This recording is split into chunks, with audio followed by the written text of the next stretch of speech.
Bom, pessoal, boa noite. Estamos aqui com a professora Helenice Milani. É um prazer, uma honra tê-la aqui conosco em mais um encontro desse, proporcionado pelo Clube Sociedade Clássica. Gostaria de apresentar a professora primeiramente para vocês, e em seguida vou colocar a apresentação de um arquivo que ela me enviou para que ela dê início à nossa aula. Professora, mais uma vez eu gostaria de agradecer a sua presença, agradecer por ter aceitado o convite, por estar aqui conosco. A senhora nos honra com sua presença, e depois eu quero falar um pouquinho para o pessoal mais sobre o seu trabalho no Instagram, para que aqui o pessoal consiga conheça o seu conteúdo e até mesmo divulgue com outras pessoas, porque é um conteúdo de altíssima qualidade, e eu tenho certeza que todos vão gostar muito, né? Bom, obrigada. Pessoal, a professora Helenice Milani, ela é filósofa por formação e também psicanalista, certo? Ela atua na clínica lacaniana há mais de 20 anos.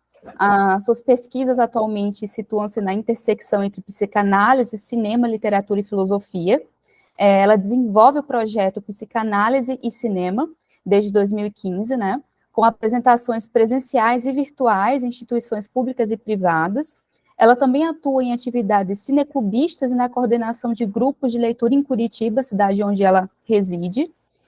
Seus artigos e vídeos podem ser acessados em sua página na internet, que, no caso, eu posso passar para vocês, mas eu vou falar agora, www.helenicemilani.com.br, e também o Instagram dela, que eu vou passar para vocês. Na verdade, eu já coloquei para o pessoal do grupo, desde a primeira vez que eu mencionei que a professora estaria conosco, mas eu vou ressaltar, né? E para o próximo ano, a professora prepara um lançamento de um livro com análises psicanalíticas de obras cinematográficas, uma coisa que nos interessa muitíssimo, né? Uhum. Então, professora, aqui está uma breve apresentação da sua biografia para que os participantes possam saber e conhecê-la, né? E vou passar a palavra para a senhora enquanto eu coloco a apresentação do seu documento, tá bom?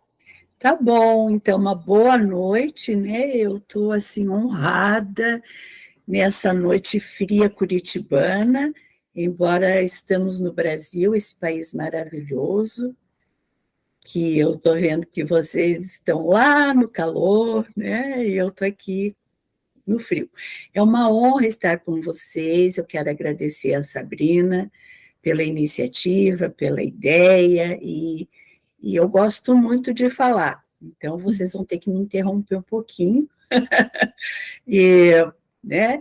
E é isso, eu estou aqui para a gente trocar, quero escutar o que vocês têm para me dizer também da obra que vocês leram, Hamlet, que é uma das obras mais estudadas, trabalhadas e fabulosas da história da humanidade. É uma honra, realmente. Bom, eu vou agora passar a apresentação que a professora me proporcionou. Vocês estão vendo a minha tela? Acho que está carregando. Vocês conseguem ver minha tela?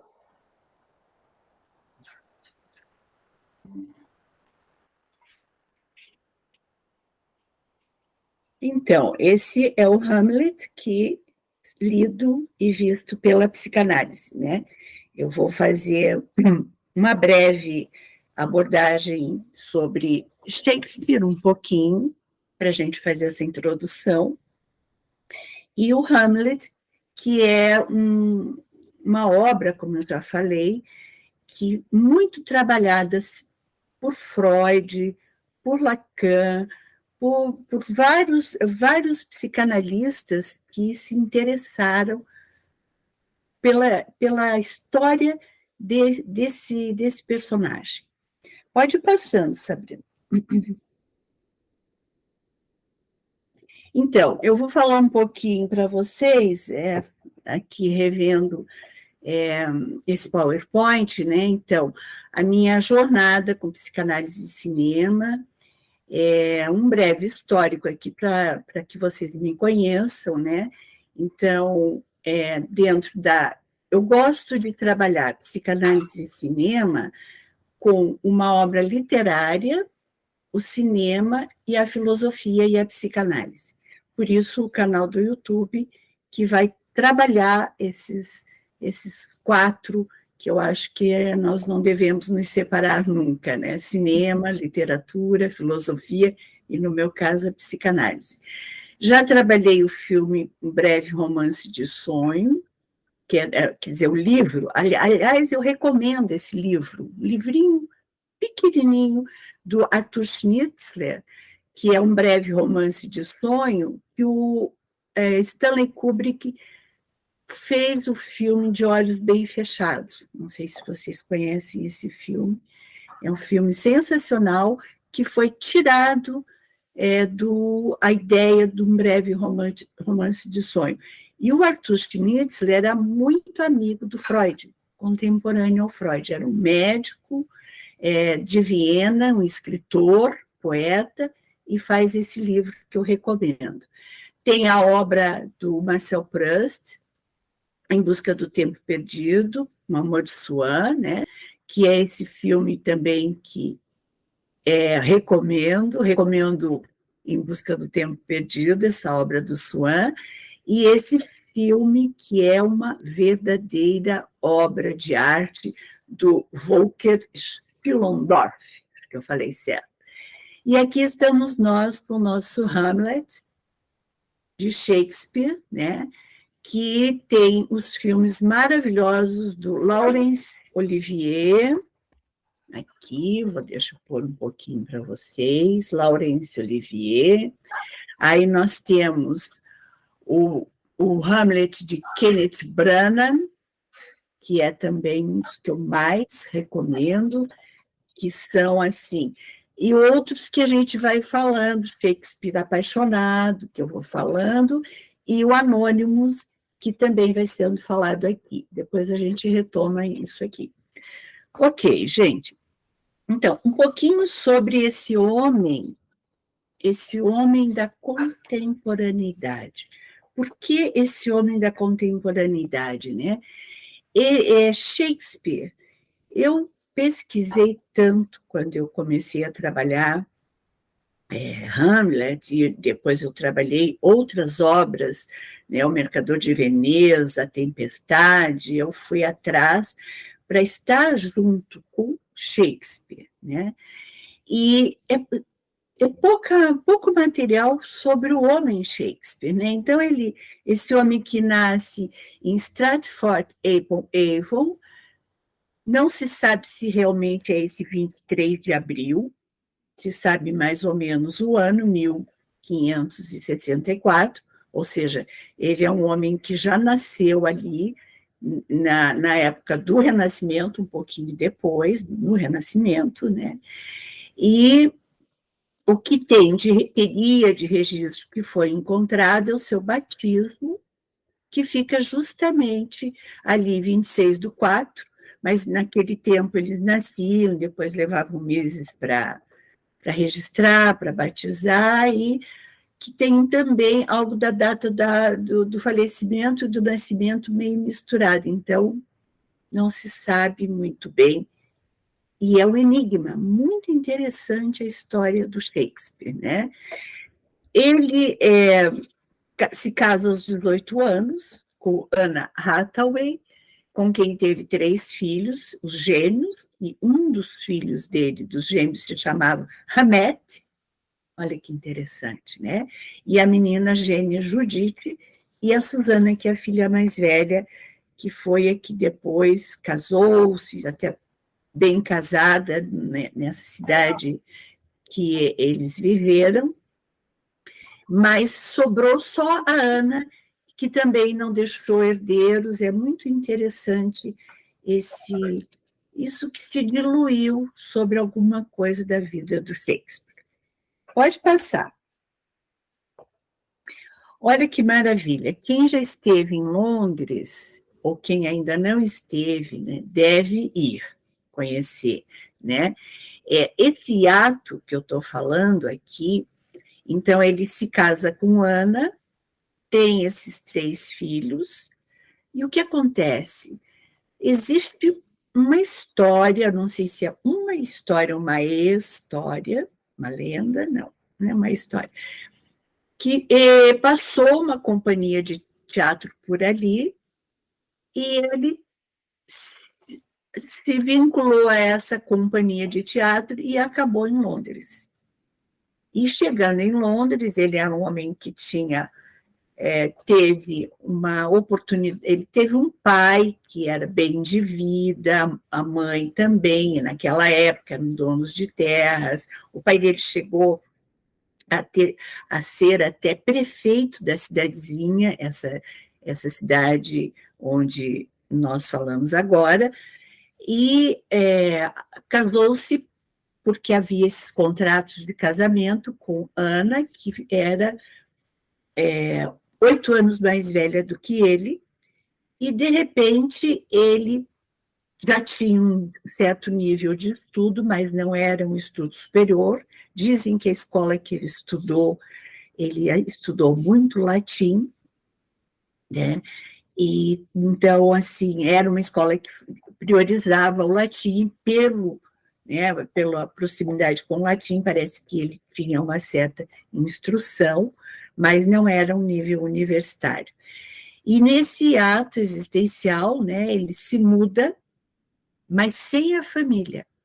Então, tem essa suposição de que é uma companhia de teatro, que naquele tempo andavam os teatros ambulantes, ele vem parar em Londres. Em Londres, ele fica de 1585, ele chega com a carreira de ator, né?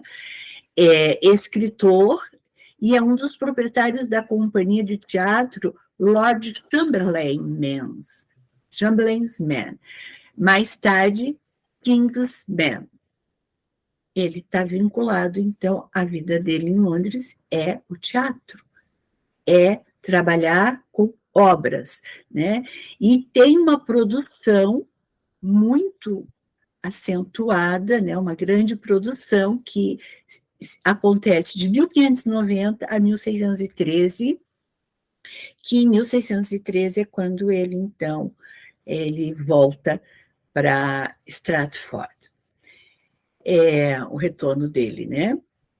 Então, morre, olha, vejam, ele morre em 23 de abril, em 1616, aos 52 anos. Muito jovem para os nossos tempos de hoje, né? Ok.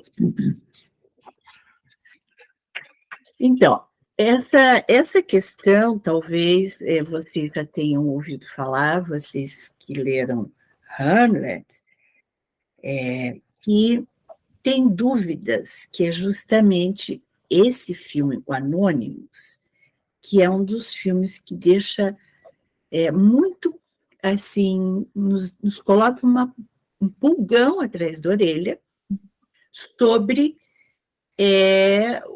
a existência, né, de fato, dessa obra, cujo autor, escritor, teria sido Shakespeare, né? Então, esse retrato é o único retrato encontrado. E onde que esse retrato foi encontrado? Existe em Stratford, que Stratford era uma cidadezinha muito sem expressão, e hoje é um ponto turístico muito interessante, porque todo mundo quer ir lá para ver o túmulo do Shakespeare, a casa onde o Shakespeare nasceu, que era uma propriedade, o pai dele era um luveiro, então uma propriedade que existe até hoje, que foi conservada. Então, Stratford se tornou um ponto turístico em nome do Shakespeare. E vocês sabem que os ingleses são hábeis em fazer esse tipo de cuidado, esse tipo de coisa, né? Então, o único retrato que está lá, onde é o túmulo dele, seria este retrato, que também não se tem certeza se de fato é o Shakespeare. Olha, é incrível, né? Mas, enfim, e talvez, como já disse, Tainé, que é um dos pesquisadores e escritores, né, seja o retrato de Shakespeare. O gênio se pintou a si mesmo, talvez, tem essa suposição, né? E eu recomendo até que, Se vocês tiverem interesse, que procurem, porque esse material vai ficar com vocês, as informações estão ali, né? E esse é Shakespeare Apaixonado, que é esse outro filme, que também é um filme muito interessante, que também vai falar desse homem que tinha uma das atrizes ali da companhia que trabalhava, porque ele se apaixonou perdidamente, mas também existe uma dúvida sobre a questão da bissexualidade dele, né? Então, vejam, é tão interessante, né? É tudo to be or not to be. É tudo já, a vida dele já nos passa esse to be or not to be. Sabe-se que em Stratford, quando o pai dele foi prefeito, no período dele na infância, eles tinham uma vida relativamente boa com relação à época, né? E o pai foi acusado de fraude, de roubos, ficou uma situação muito desconfortável para a família passou a ter algumas dificuldades, mas nem tanto, porque também o pai era esse fabricante de luvas, luveiro, né? Mas, assim, o pai entra numa depressão muito grande depois disso, então, nas pesquisas você vai encontrando alguns relatos disso tudo. O filho Hamlet, que é uma das questões que nos interessa também, para a gente depois falar de Hamlet, o filho morreu criança. E a Judite, um pouco depois, os gêmeos não sobreviveram. Quem sobrevive, como eu já disse, é a Suzane. Bom, esse é o homem do Renascimento, olha em que período, né, o espírito da época em que está o nosso Shakespeare, né? Ele está ali, nesse Renascimento que floresceu no século XIV, na Itália, né? Vocês sabem que Florença, né, a cidade de Florença foi ali o berço onde floresce o Renascimento, Leonardo da Vinci, né, o Vitruviano, o homem que fazia a expressão, agora o homem é o centro do universo, e o Shakespeare tem a sorte de estar pegando essa rebarba, né, desse século que está na Europa até o século XVI. O homem no centro, antes teriam sido as questões da religião, Deus está no centro, né? Ainda mais o renascimento, o homem renasce, é a palavra, né? Temos Leonardo da Vinci como um grande marco, e outros, e Shakespeare está se apropriando desse berço que está ali nessa efervescência com a sua obra. O acaso do pensamento escolástico na Idade Média, os escolásticos, e a ascensão das condições para o pensamento moderno. Então, né, a igreja, Deus e tudo aquilo começa a ter um outro movimento acontecendo, né? Nós temos ali a filosofia de Francis Bacon, 1561, 1626, Descartes, né? Se eu penso, logo eu existo. Isso nunca tinha acontecido, que alguém dissesse, se eu estou pensando, né? Isso é fantástico, né? A psicanálise se apropria desse Descartes, que está ali dizendo, então, o sujeito tem uma divisão, ele pensa e ele diz eu existo, né? Que também é nesse período até 1596, 1650, Descartes. E o grande marco do período na Inglaterra, que é o pai da Elizabeth I, que é o Henrique VIII, que ele vai romper com o Vaticano em 1534, olha só, né?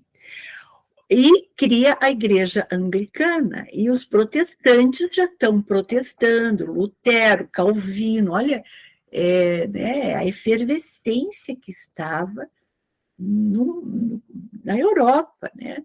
Então, esse período elisabetano, que vai de 1558 a 1603, o Shakespeare está ali, deitando e rolando nessa maravilha de cenário que está se apresentando para ele nas obras que são questionadas e questionáveis, porque tem muita coisa interessante.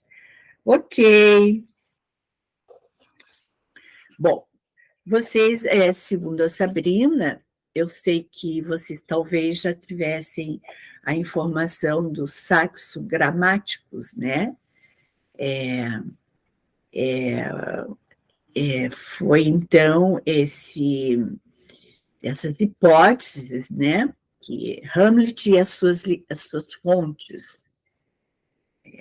Esse filho dele que se chama Amileto, da onde será que ele tirou isso?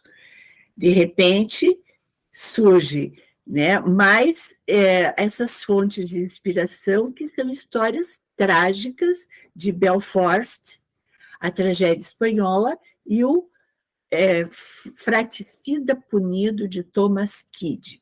Tudo isso estava ali.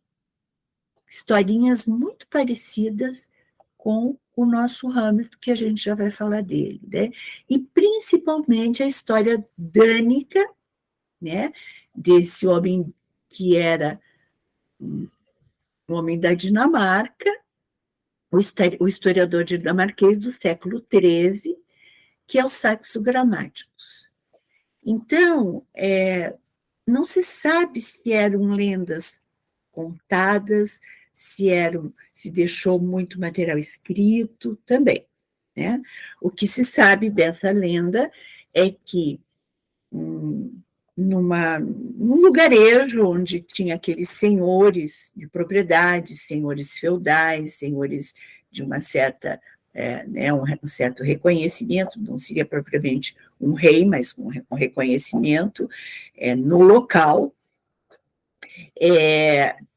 Tem um irmão, tem um filho pequeno, que se chamaria o tal do Amleto, né, o tal do Amleto, e esse Amleto, então, ele acaba por assistir o tio matar o pai e se casar com a mãe.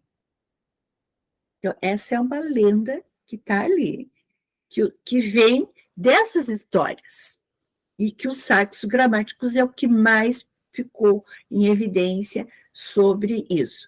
Aqui tem um livro interessantíssimo, que é do Hamlet ou Amileto, que é do Rodrigo Lacerda. É muito interessante. Aqui ele vai relatar mais ainda isso, e também já com o Ernest Jones, que foi que vai escrever o Complexo de Édipo, Hamlet e o Complexo de Édipo, que é contemporâneo a Freud, foi discípulo do Freud, foi psicanalista e foi biógrafo do Freud. Aqui também ele já vai falar dessas lendas, desses personagens, e principalmente dos saxo gramáticos.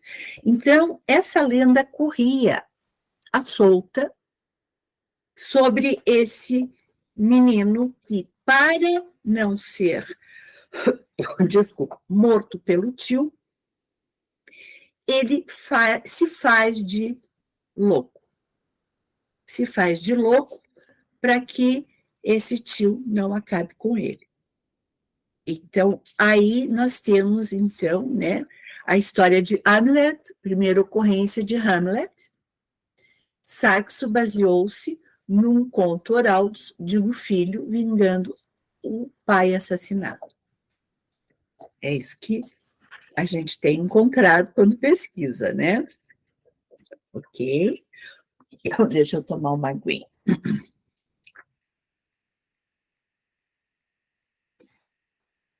Então, depois vocês vão ficar com esse material, a Sabrina disponibiliza para vocês, mas é só para a gente ter um norte, um roteirinho. Bom, aqui nós temos, então, o Hamlet, príncipe da Dinamarca, né? Vamos entrar, então. Ele vê sobre as muralhas do castelo de Elsinor, né, o espectro do seu pai, que morrera havia há pouco. O espectro fala-lhe e conta-lhe que havia sido assassinado por seu irmão Claudius. Mas antes disso, tem algo muito interessante, né, que eu acho que a gente precisa. É o Bernardo, que é o segurança do castelo, que está ali naquele momento, e ele escuta. Ai, desculpa.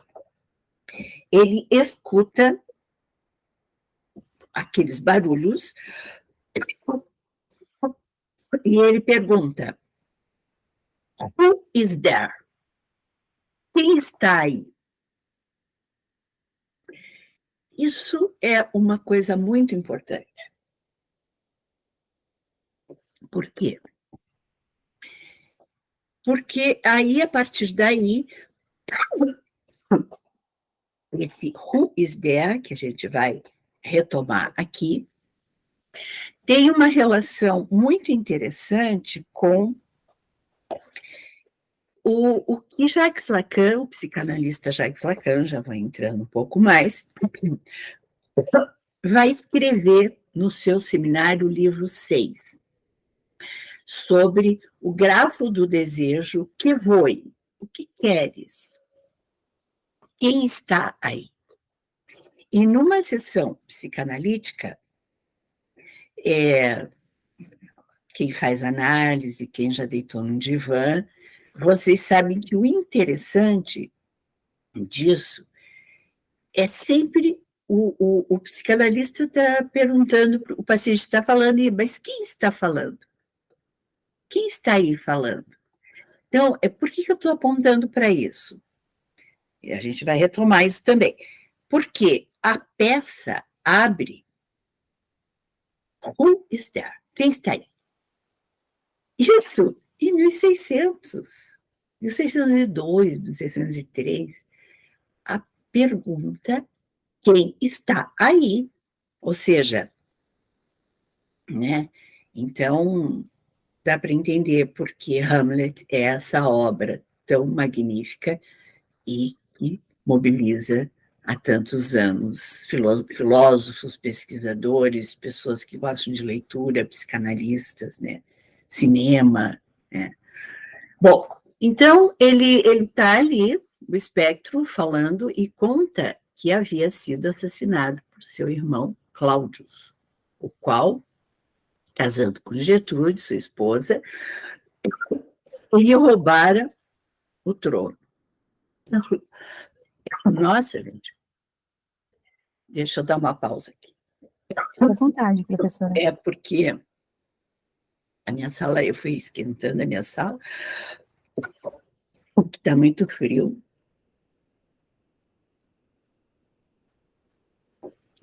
Desculpa.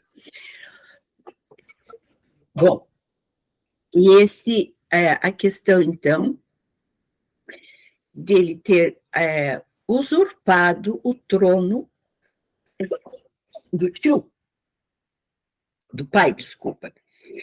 O que acontece? Hamlet, antes disso, ele está estudando, está na universidade, ele é um jovem que deve ter mais ou menos, dizem que se estaria com a idade de uns 24 anos, ele está numa universidade, e ele fica sabendo da morte do pai, e ele vem para os funerais do pai. E quando ele chega, ele encontra uma cena que deixa com que ele se torne completamente desnorteado, sem norte.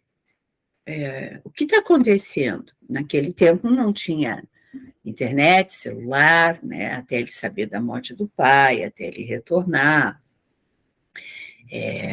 voltar para a Dinamarca e etc. Quando ele chega, 2 meses depois da morte do pai, ele simplesmente encontra uma festa que é justamente a cena, né, maravilhosa desse filme. Quem viu o filme lembra, né, que é do Kenneth Branagh.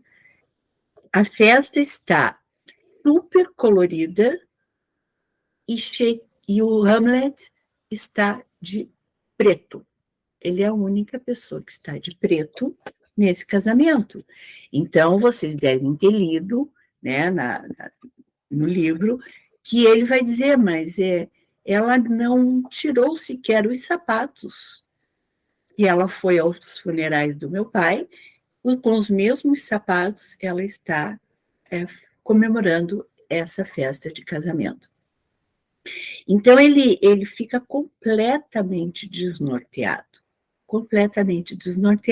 e sem saber o que fazer, porque ele morto, o pai morto, ele, o filho, teria que estar com a coroa, e de repente a coroa está na cabeça do tio desse usurpador.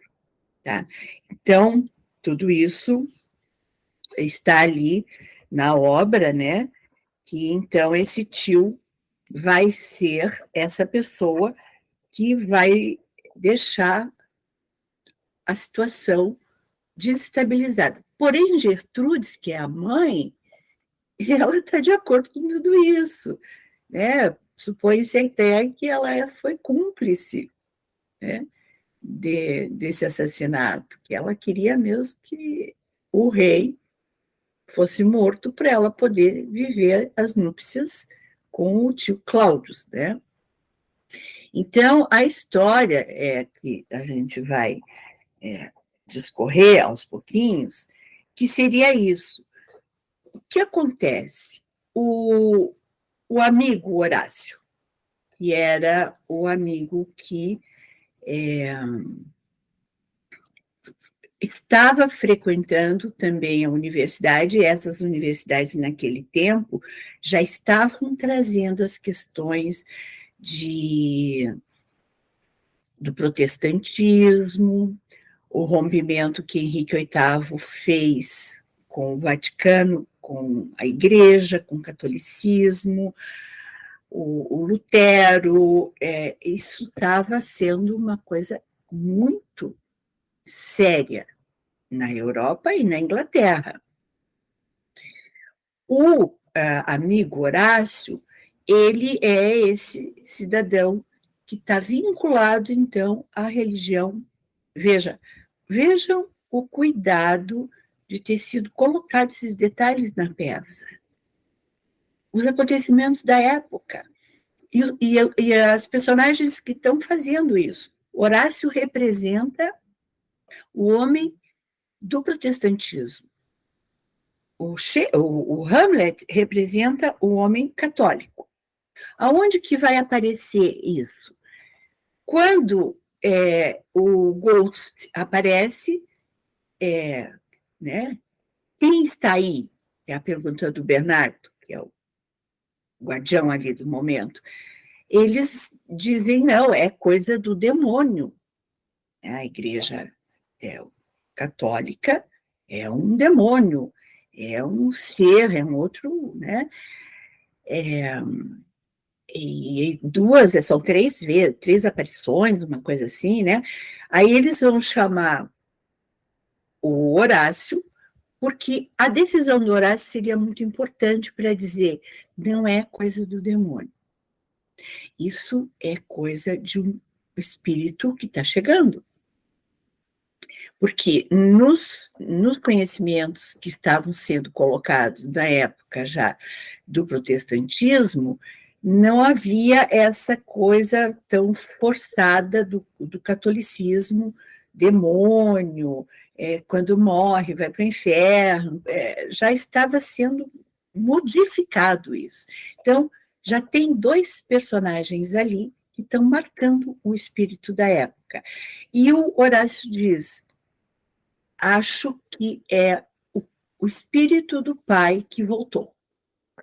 Então, aí eles se acalmam e vão procurar o Hamlet, dizendo, olha, ele quer falar com você, venha. Né? E aí ele vem e, de fato, então, ele tem esse encontro com o pai, e esse encontro com o pai é crucial para o que estava sendo feito, o usurpador, a mãe vivendo um incesto, um cunhado, vivendo uma luxúria, essa mãe que está na luxúria, e ele, então, recebe uma lei do pai. Sabem que para a psicanálise, nós psicanalistas prestamos muita atenção nesses lugares do pai, na história de um sujeito. Claro que o lugar da mãe é sempre muito importante, mas pai é a lei, pai é uma voz da lei. Esse pai, ele faz com que o Hamlet tenha, então, um compromisso super egóico. Relata os acontecidos ali, ele me matou e tal, mas você tem que matar o Cláudio. Você tem que matar o Cláudio.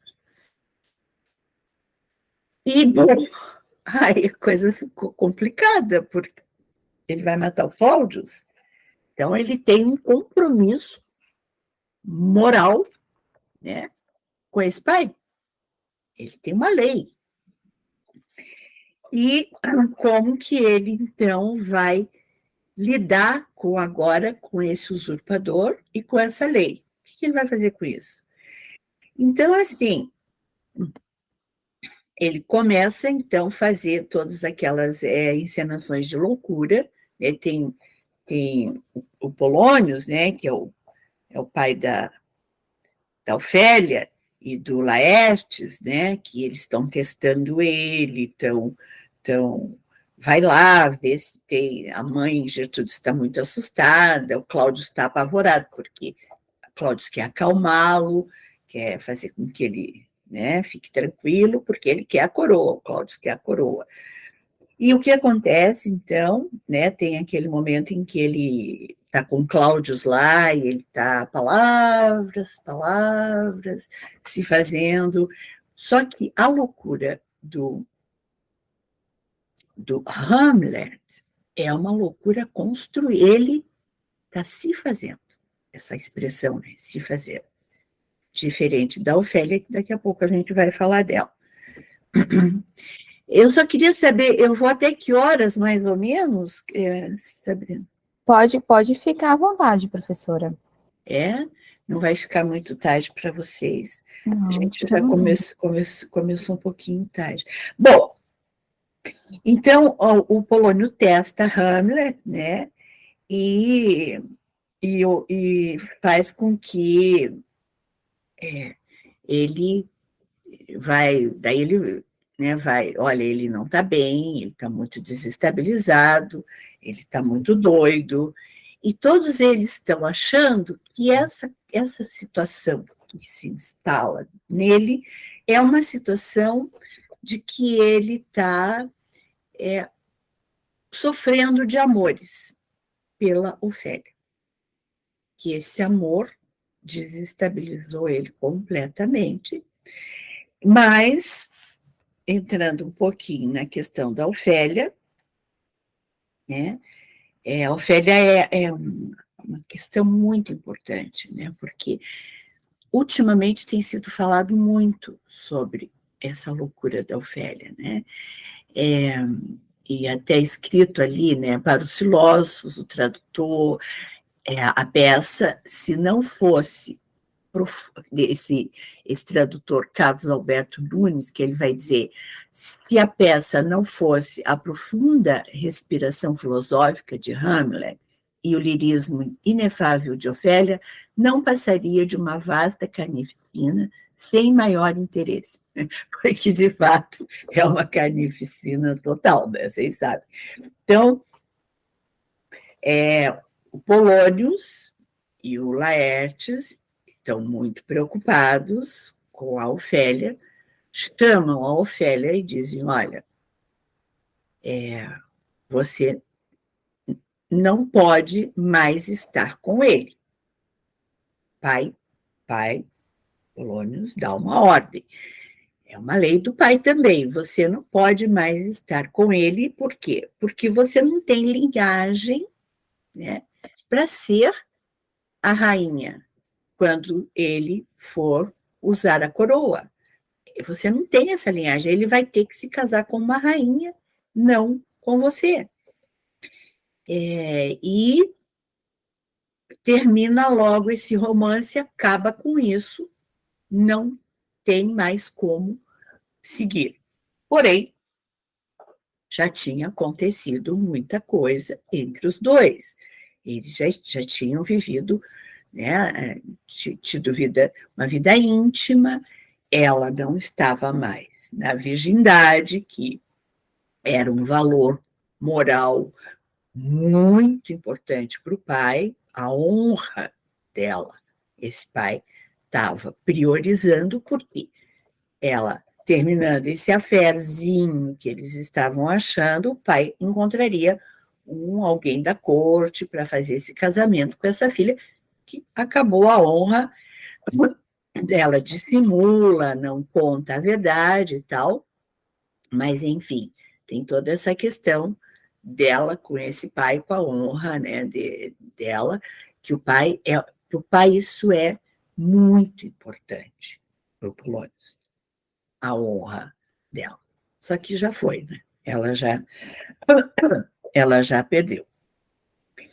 Então, o Hamlet está nesse confronto que, se ele matar o Claudius, o que vai acontecer? Ele vai estar com a coroa vai ser dele. Agora ele vai ser rei. Ele sendo rei, aí ele vai ter que assumir todos esses lugares, mas tem um detalhe muito importante, né, que aí é o desejo inconsciente do menino, que é bem psicanalítico esse tema, né, de os meninos, inconscientemente, né, a criança tem uma fantasia, um desejo de tirar o pai, afastar o pai da mamãe, as questões edípicas, né? Às vezes na clínica a gente escuta mesmo, né? A paciente contando: pois é, meu filho é de 5 anos, meu marido viaja, ele vem para minha cama, fica querendo dormir ali e tal, e o meu menino perguntou: mamãe, será que meu papai nunca mais vai voltar? Por quê? E se ele morrer, você casa comigo? Quer dizer, da onde isso, gente? Né? Mas um desejo. E o Hamlet é esse garotinho que hoje está com 20 e poucos anos, que queria acabar com o pai. Mas o Claudius fez isso por ele. Claudius realizou um desejo inconsciente dele. Só que o Claudius realizou o desejo inconsciente dele, mas é ele agora que dorme com a mãe, o Claudius. Veja a confusão. E se ele matar o Claudius, ele vai... Agora é ele que vai estar ali, na boca do jacaré, como diz o Jacques Lacan, com essa mulher, nesse amor incestuoso que aparece nas cenas cinematográficas, né? Quando Antes de ele matar o Polônio, ele tem aquele momento desesperado dele, né, que ele recebe a mensagem do pai, do Ghost, pedido para matar o Claudius, ele está desnorteado, e ele vem e é super agressivo com a Ofélia vem com cartas, devolvendo cartas para ele diz, nunca houve nada entre nós, eu não aceito nada disso, esqueça, vocês se maquiam, vocês são com seus trejeitos, e denegrindo completamente a mulher. Nesse momento ele já está fazendo uma confusão da Ofélia com a mãe, está ali nessa mistura edípica, né? E ele diz para ela, você não haverá mais casamento algum. Quando ele diz essa frase, vocês lembram no livro, não haverá mais casamento algum, não haverá nenhum mais casado, porque ele já está prevendo que o casamento, inclusive, da mãe com o Cláudio vai acabar, não haverá mais casamento. Ele já está falando isso, nem o dele com a Ofélia, e nem da mãe com o Cláudio. Não haverá mais casamento algum. E aí, fica essa cena, a Ofélia está dissimulando que ela foi levada pelo pai, pelo tio e pela Gertrudes para fazer essa experiência, para ver que loucura era essa que ele estava vivendo, o Hamlet. E aí ele diz, vá para um convento, você não tem mais, você é uma prostituta. Ele faz uma confusão ali, porque ele está se sentindo culpado, e no fundo ele até gostava da Ofélia. Mas ele já está também sabendo que a hora que ele matar o Cláudio, ele não vai poder casar com a Ofélia. Ele vai ter que casar com alguém da linhagem dele, uma rainha, provavelmente, né? Então, saindo dessa cena, lembram? Ele vai encontrar Gertrudes, quer dizer, essa confusão entre a puta e a santa, a mãe, a Ofélia já está se misturando com a mãe, para ele está nessa confusão edípica ali a mulher. Essas mulheres que se maquiam, essas mulheres que têm trejeitos, essa mulher que dorme com o homem, a mãe dele está dormindo, já dormiu com o pai dele, agora está dormindo com o Cláudio. Então, esses lugares de muito conflito, normalmente para os meninos mesmo, quando a criança, principalmente o menino, fica difícil para ele entender que a mãe dorme e com o pai, claro, eles sabem que estão ali na cama e tal, mas o que fazem nessa cama? O que estão fazendo nessa cama? Esses dois. Então, essa é uma interrogação para a psicanálise, e o Hamlet está nessa interrogação, né? E aí ele vai e tem um momento lá com a mãe, e tem até uma cena que ele joga ela na cama, se aproxima dela de uma forma bastante erótica, né, incestuosa, a mãe com ele com a mãe e tal. E o que ele vê? Ele vê o Ghost de novo. Por quê? Ele vê o Ghost dizendo, não, para, não pode isso. Esse Édipo não pode realizar. A mãe não vê o rei, o pai, mas ele vê essa interdição que está dentro dele, né? Isso que é interessante perceber. A lei, não, com a sua mãe, não. E o pai, o Ghost, quando diz para ele, você vai matar o Claudius, mas você não toque na sua mãe. Na sua mãe, não toque na mãe. Mas a boca do jacaré está aberta. Se ele matar o Claudius, ali. Então, esse anteparo do Édipo, né, isso que a gente lá na minha live, que está lá no YouTube, que eu falo do Sófocles e do Édipo de Sófocles, né? Que naquele período eles era tudo mais, vou usar a expressão, a céu aberto, né? Era realizado, os incestos aconteciam, embora o Édipo Rei, onde Freud se apropria da lenda, da história, para escrever, né? Ele vai fazer na época de Sófocles, vejo, são 3.000 anos antes. Então, os incestos, os acontecimentos, tudo isso está muito, muito ainda na carne, né? Agora, esse homem da contemporaneidade, né, como Freud vai dizer, Freud é o primeiro homem da modernidade. Desculpa, o Freud vai dizer do Hamlet, a obra Hamlet, do Shakespeare, é o primeiro homem da modernidade. Por quê? Porque ele tem um fantasma, uma fantasmática, ele enxerga, ele tem uma lei, ele quer, mas ele não faz, ele questiona ser ou não ser. Esse sujeito dividido, que é o sujeito da neurose, que é o sujeito da psicanálise, no período de Sófocles, quando ele escreve o Édipo Rei, ainda isso estava muito distante, né? Então, essas coisas estão assim. Bom,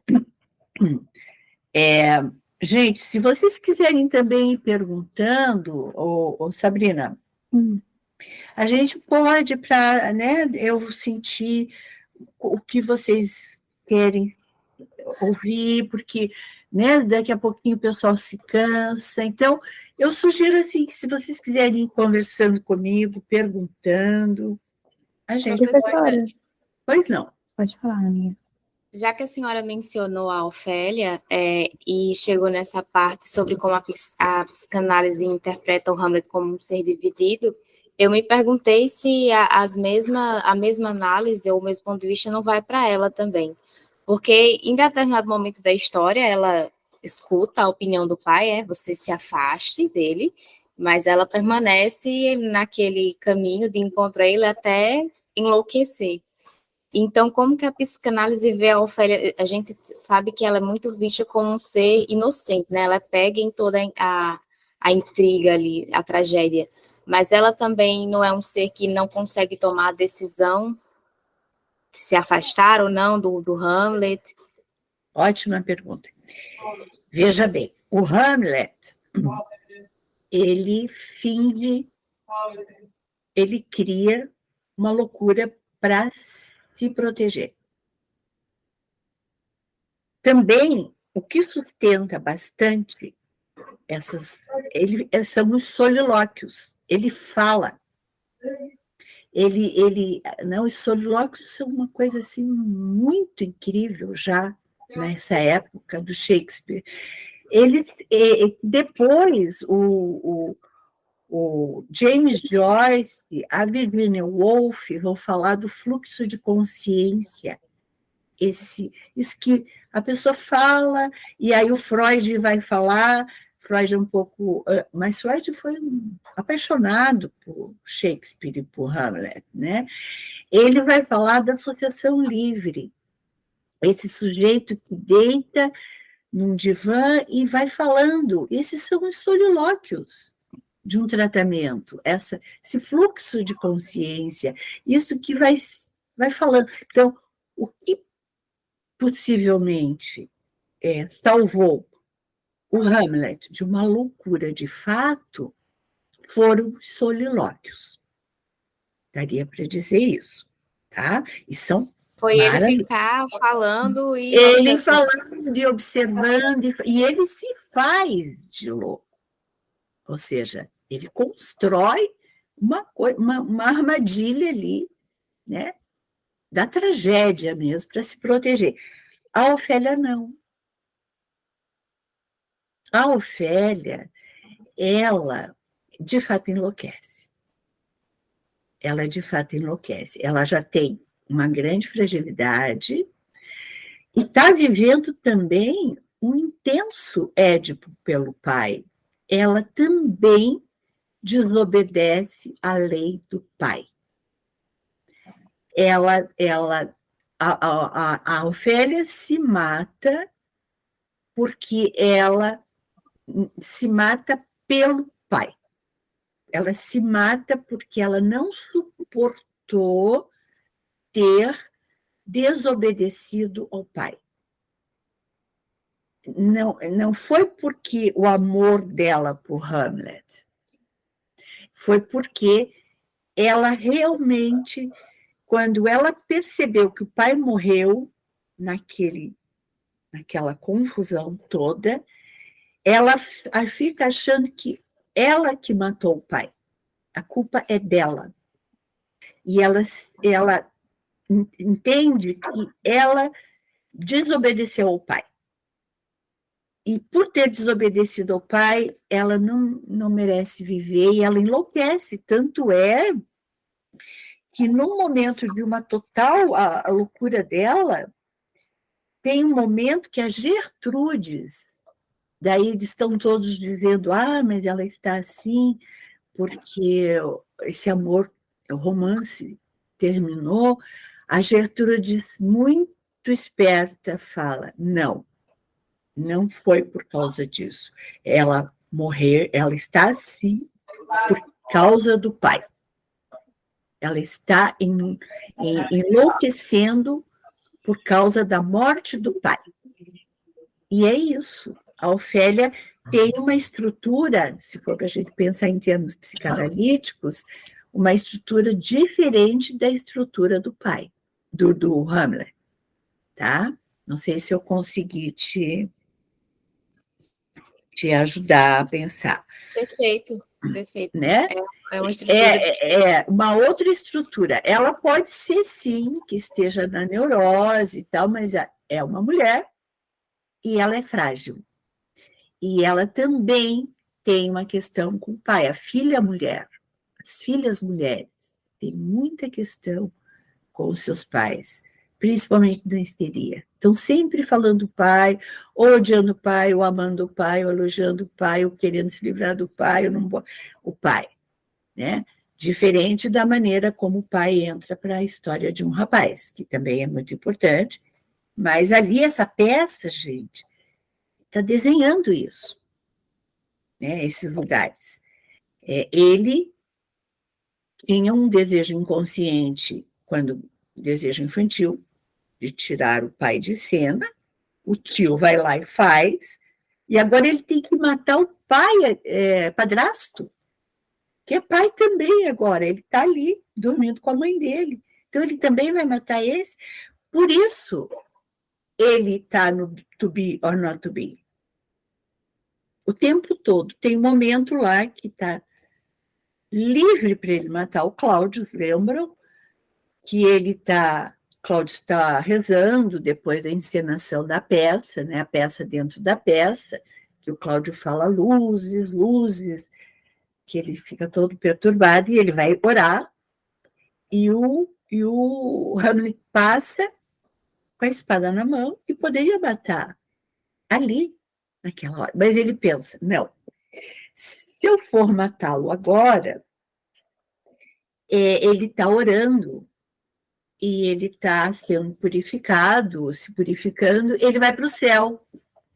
Então, eu não vou matá-lo agora, porque o pai dele disse que morreu, lembram, né, no texto, na aurora, no auge dos seus pecados. Era um grande pecador.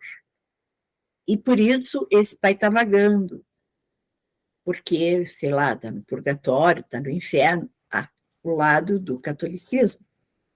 Lembram que Hamlet é um católico.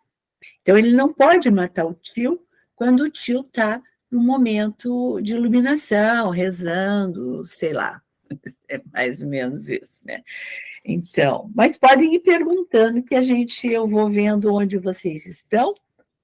Professora, é muito material, eu prefiro ouvir vocês. seguindo para a questão da literatura grega também, eu me recordo das peças do Ésquilo, da Oristeia, né? Onde temos a questão de justamente uma vingança da parte do Orestes, a vingança pela morte do pai, o Agamenon, onde ele mata sua mãe, Clitemnestra, e também o seu padrasto, o Egisto, né? Sim. Eu não encontrei muitas fontes que mencionam esse tipo de ligação do Hamlet, do Shakespeare para esta peça. Algumas fontes relataram, mas não é uma coisa muito difundida. Aí eu pergunto à senhora, na psicanálise, Freud, em algum momento, ele fez essa relação também, em algum momento, sobre a questão não só do Sófocles com o Édipo Rei, mas também com relação ao Ésquilo, na Oristeia, com essa ligação ao Hamlet do Shakespeare? Sim. Eu diria a você, quem chega mais perto é o Lacan, o Jacques Lacan, que é esse Seminário 6. Eu tenho a versão da primeira tradução que veio para o Brasil, que ainda não... Seminário de Interpretação, Seminário 6, o Lacan vai escrever. É um seminário que tem 600, quase 500 e poucas páginas. Da página 300 e pouco, é tudo dedicado ao Hamlet. Aqui ele fala de Orestes, aqui ele fala de Agamenon, ele faz uma relação pelo viés psicanalítico. Freud também fala, mas quem mais vai abordar é o Jacques Lacan. Inclusive, tem muita coisa, né, sobre Shakespeare, sobre Hamlet, muita coisa, muitos psicanalistas escrevendo, vocês sabem, né? Mas Lacan disse uma das coisas mais importantes.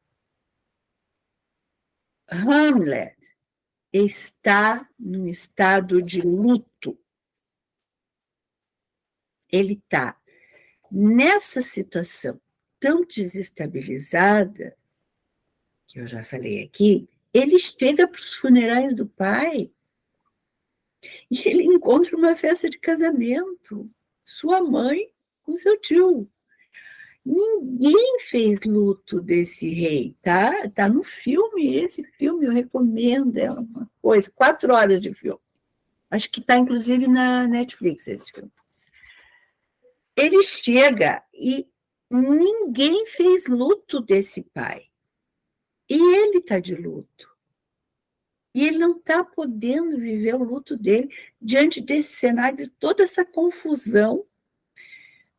Ofélia, Polônio, Laertes, né? Daí tem os 2 amigos, o Feldenkrais e o outro lá, que nem me lembro o nome, que vão na viagem para querer matá-lo. Quer dizer, na verdade, ele está num estado de luto. E vocês sabem que, para a psicanálise, a gente tem um cuidado muito importante com esse tema, que é um estado de luto, porque nós estamos vivendo lutos a todos os momentos.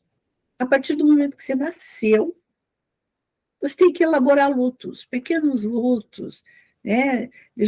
Saiu da primeira infância, começa agora a escolaridade, deixa de ser a sua majestade o bebê, passa agora vem um irmãozinho, não é mais o bebê da casa, são lutos, processando o tempo todo.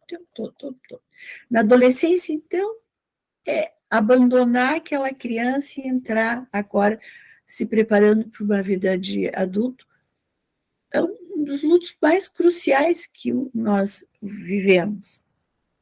E tem graduações, naturalmente, de lutos, né? Muitas vezes perdas financeiras, mudança de país, e dos piores lutos considerados é o luto de perda de um ente querido. Então, o Hamlet está em pleno estado de luto. e encontra esse cenário absurdo que ele não tem como lidar com isso, né? Então, ele está nessa loucura. E ele já entendeu, né? Vejam, quando que ele realiza o luto? Eu vou pedir para você passar, Sabrina, mais um pouquinho. Tem aqui Freud Jones, Hamlet. Para a gente. Aqui, Freud Jones, né? Então, Freud abordou Hamlet em diversos momentos de sua obra, interpretação dos sonhos. Não sei se eu tenho, se vocês são psicanalistas ou vai ficar esse material.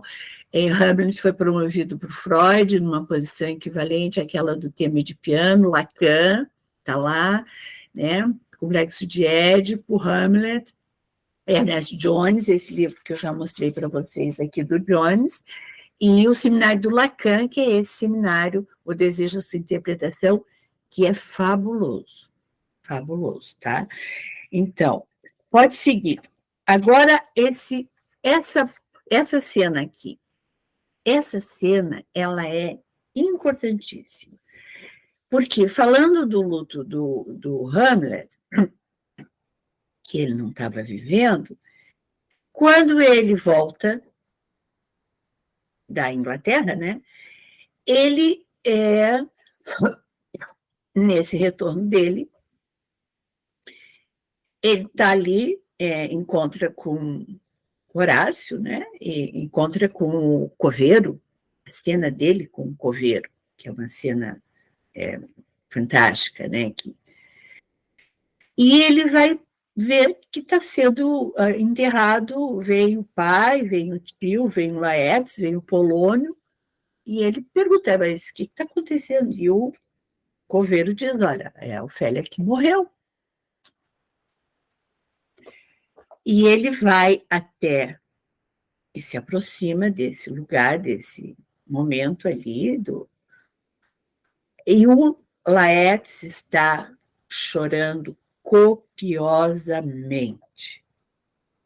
Está vivendo a dor de um luto.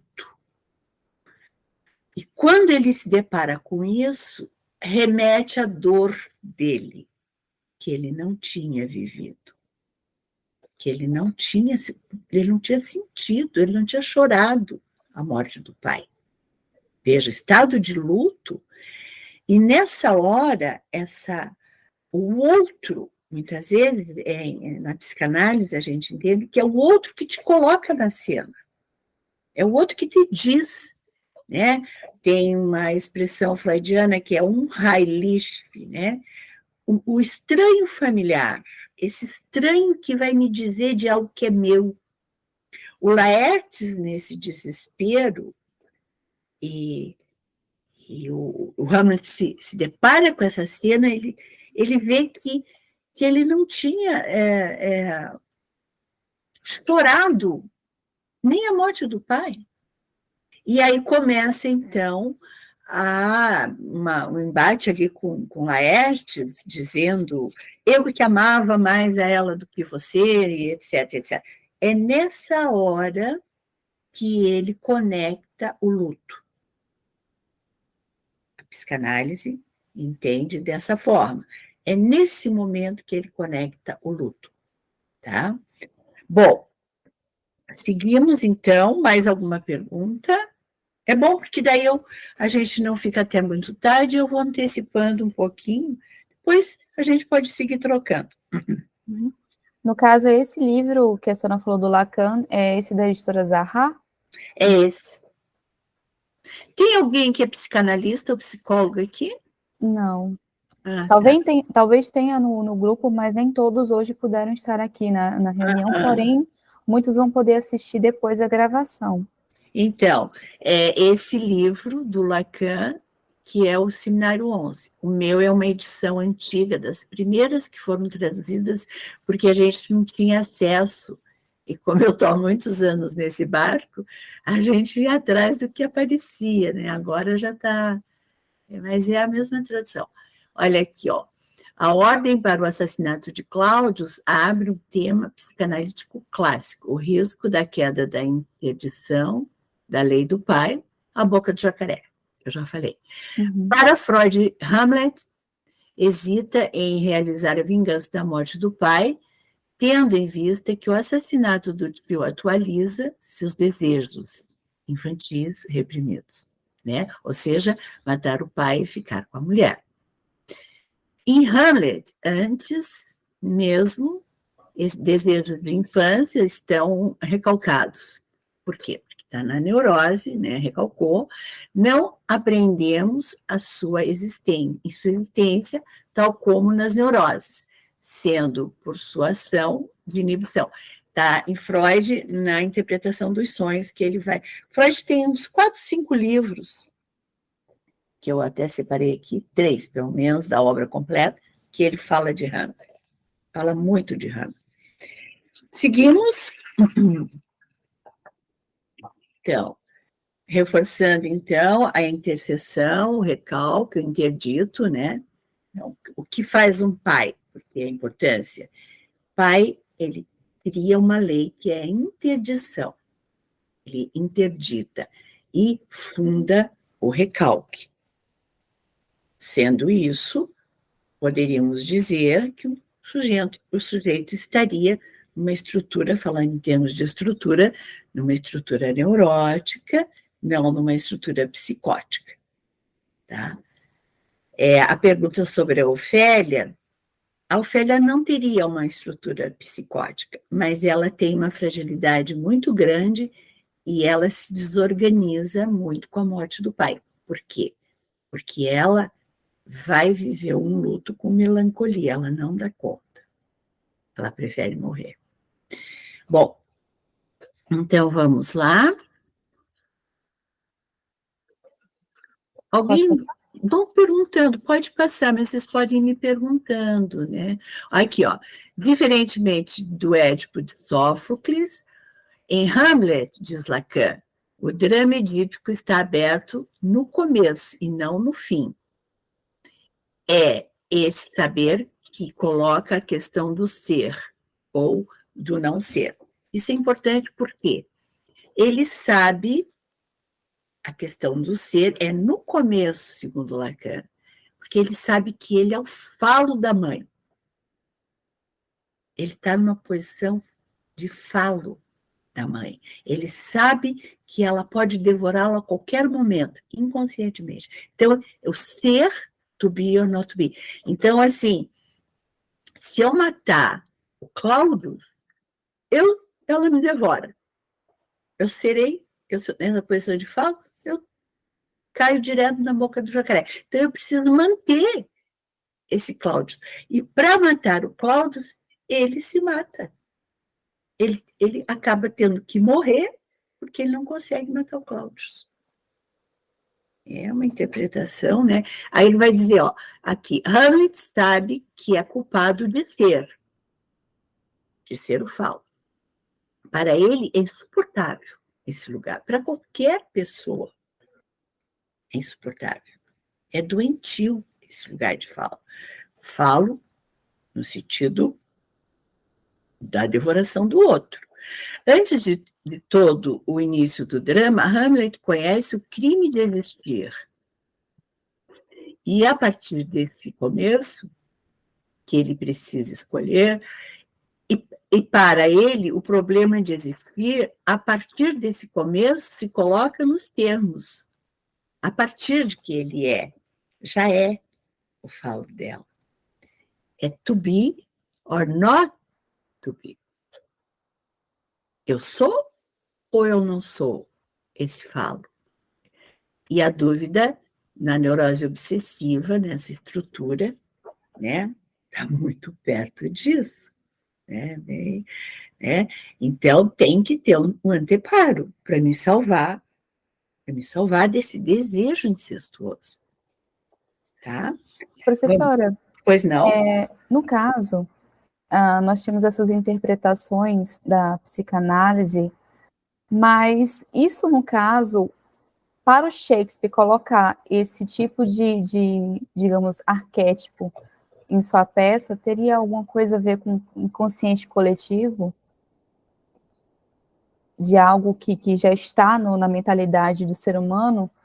Porque aqui temos uma interpretação da psicanálise, e o Shakespeare, ele é bem anterior a isso, e para ele colocar esse tipo de circunstância em sua obra, é algo que estaria, no caso, inerente ao ser humano, por isso que são questões humanas.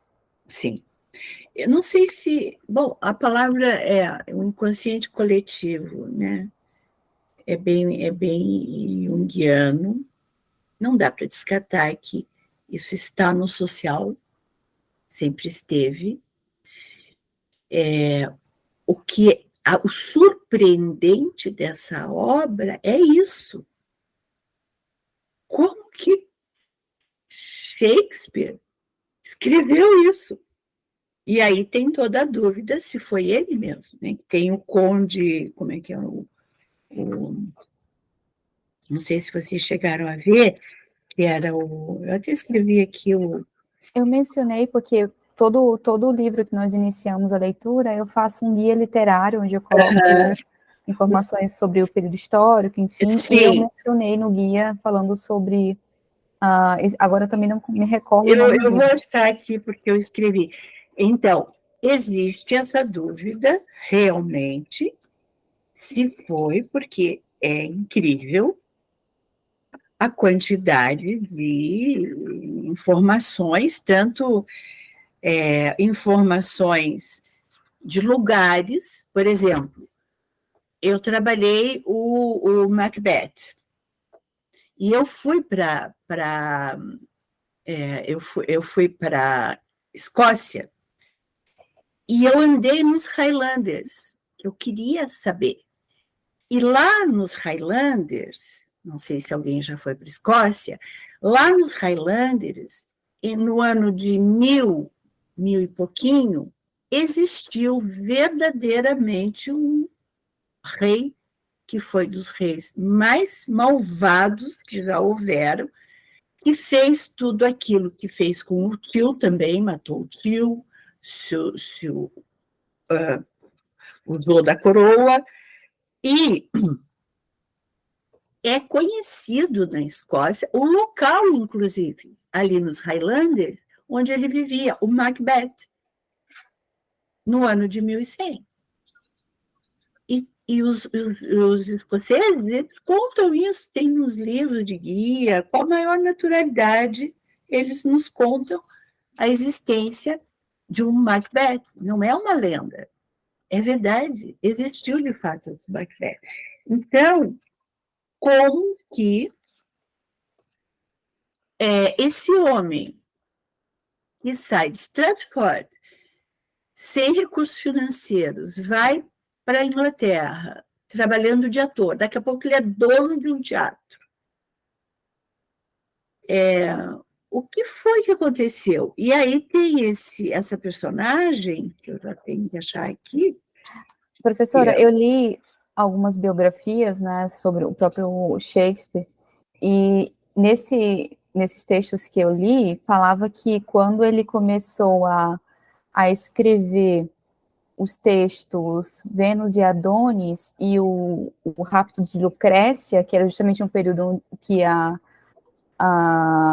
peste estava atacando muito aquela região, Sim. Ele começa a escrever, ele muda um pouco do cenário, saindo da questão do teatro, né, justamente para poder conseguir apoiadores, e durante esse período ele dedica essas duas obras para um grande apoiador, mecenas dos artistas daquele período, e através do apadrinhamento desse mecenas é que ele recebe uma quantia de dinheiro e que ele consegue comprar uma parte, né, uma parte da sociedade do teatro junto Sim. com esqueço agora o nome, que é essa companhia. Essa companhia. Uhum.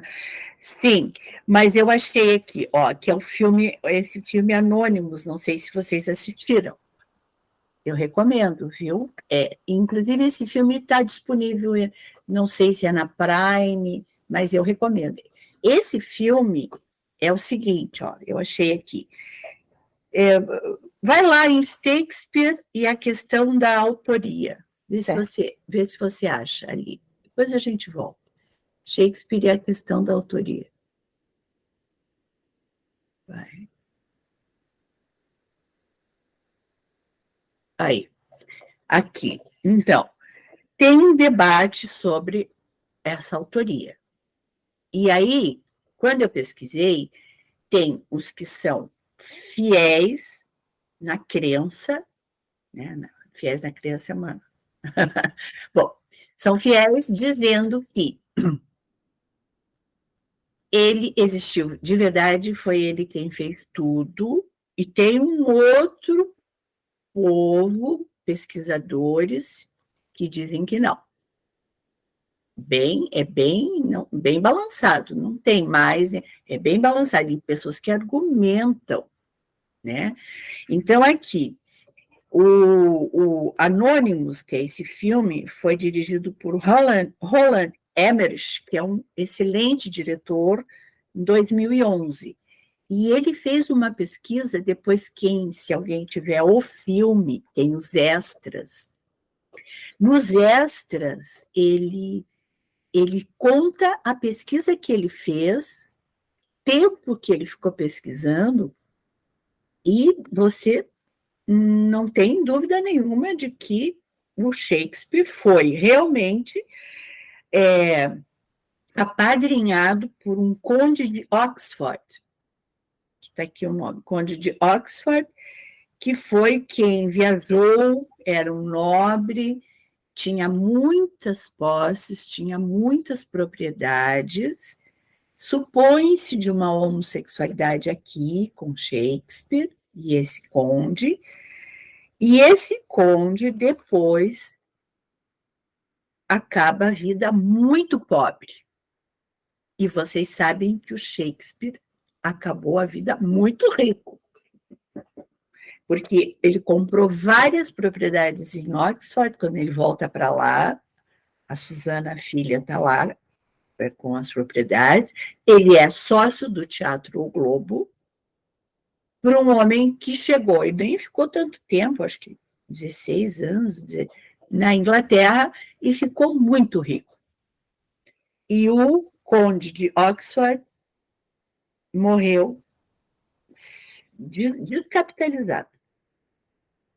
Então, aqui nesse filme, que foi criticado, etc., etc., e o Freud também, o Sigmund Freud, afirma que essa teoria é a correta, que o Shakespeare não teria tido estudo suficiente, conhecimento suficiente, viagem suficiente para saber de tudo que ele sabia. Tanto é que a última peça dele, quando ele se despede de Londres depois daquele período da peste, vocês conhecem, ele faz a Tempestade. E a Tempestade é de um conteúdo psicanalítico, eu tenho até um vídeo no meu YouTube sobre, que é uma coisa impressionante. E a despedida dele, e ele volta para Stratford, muito bem de vida, obrigado. Então, é uma questão, né? Em todos os enigmas que a gente encontra diante da vida dele, né? É muito interessante. Bom, que mais? Professora, sobre essa questão de Ofélia, eu vi que tem alguns slides ainda que abordam, acho que são esses aqui, porque é um tema que a gente conversou bastante nos debates e que a gente gostou muito, né? E acho que seria interessante abordar isso um pouco mais. Então, a Ofélia, que é essa que está sendo desvendada nesses últimos anos, né? Principalmente pela psicanálise, o cinema, né? Que essa personagem fascinante, né? Que tem a questão do drama do objeto feminino, o drama do desejo do mundo, né?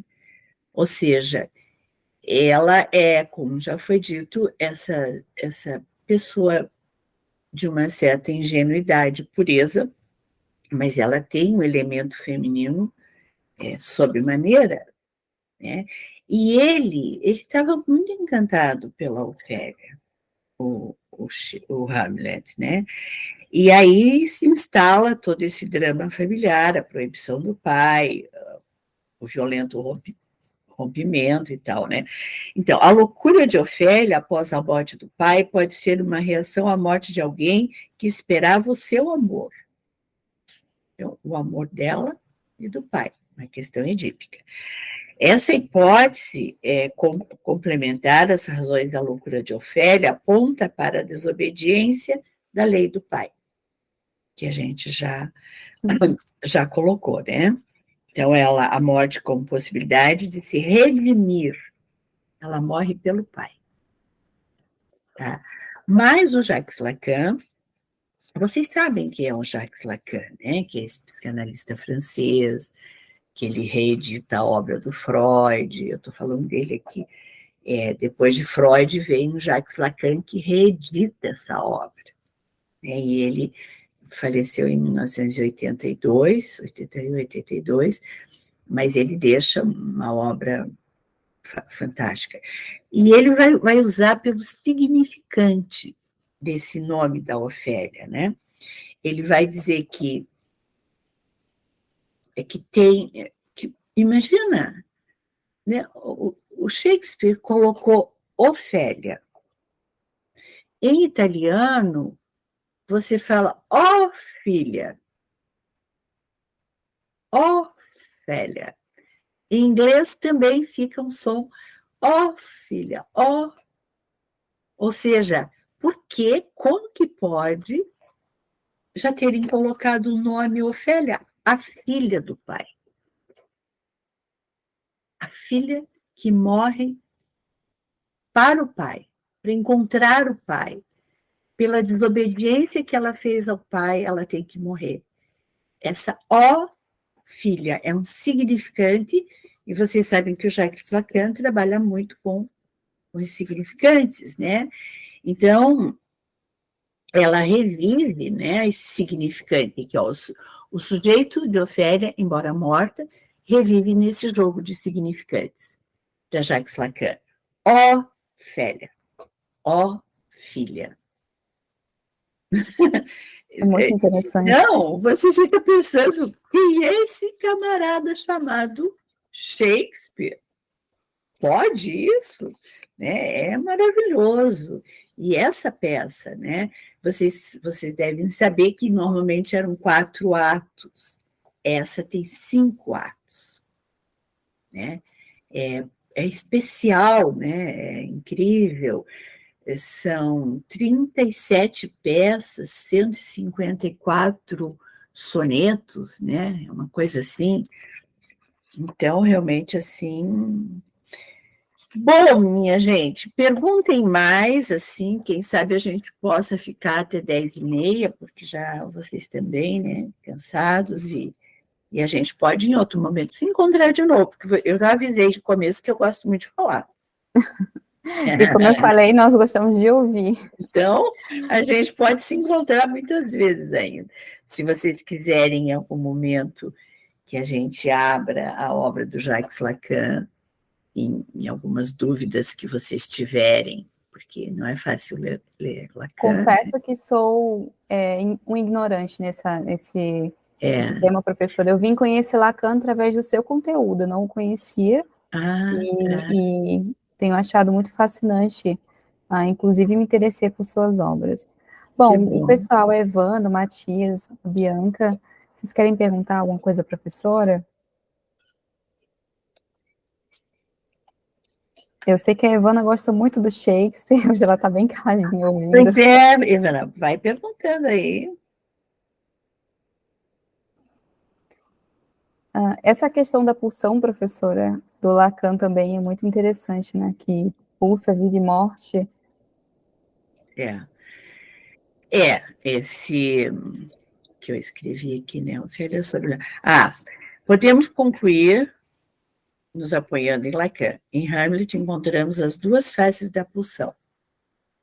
Então, vocês sabem que o termo pulsão foi criado por Freud, mais ou menos em 1914, 1915, né? E ele vai falar sobre a dualidade pulsional. Mas antes disso, o que é pulsão para a psicanálise, né? A psicanálise entende que entre o psíquico e o somático, a mente e o corpo, tem algo que nos atravessa, que é algo do pulsional, tá? A questão do instinto, que as obras foram traduzidas naquela época como instinto, foi uma pena, porque os tradutores achavam que ninguém ia entender o que significava as obras do Freud, né? Significava a palavra pulsão. Então, essa primeira edição, eu sou dos livros bem antigos, né? Que é da edição Standard brasileira, que é da Imago, que inclusive, né, foi traduzida na época já, os primeiros lá, tinha essa turma aqui, o James Strachey, né, que aconselhou Freud, que era o inglês, quando Freud é obrigado a sair de Viena por causa do nazismo, em 1938, ele já está muito doentinho, ele é acolhido na Inglaterra, tem asilo na Inglaterra, e o movimento de psicanalistas na Inglaterra estava bombando, e todos os psicanalistas que tinham descendência judaica, fugiram e iam para a Inglaterra ou iam para os Estados Unidos. E o James Strachey foi um dos coordenadores ali, junto com a Melanie Klein. E aí ele disse para o Freud, vamos publicar a sua obra, mas a gente não pode usar a palavra pulsão, ninguém vai entender que negócio é esse. Então, a obra inteira é traduzida hoje, já é pulsão. As que estão saindo, as traduções, mas então, quando você lê instinto, é pulsão. O que é um instinto para a psicanálise? O instinto é o que seria para um animalzinho, tipo um adestramento. Né, eu tenho um cachorro maravilhoso que eu amo, mas ele tem um instinto. Você ensina aquilo para ele, tem o horário dele, o horário de comer, ele repete, o instinto dele é um programa. Nós, humanos, somos atravessados pela linguagem. Nós temos algo que não é da ordem do instinto, que é a ordem da pulsão, que pulsa. Pulsa constante.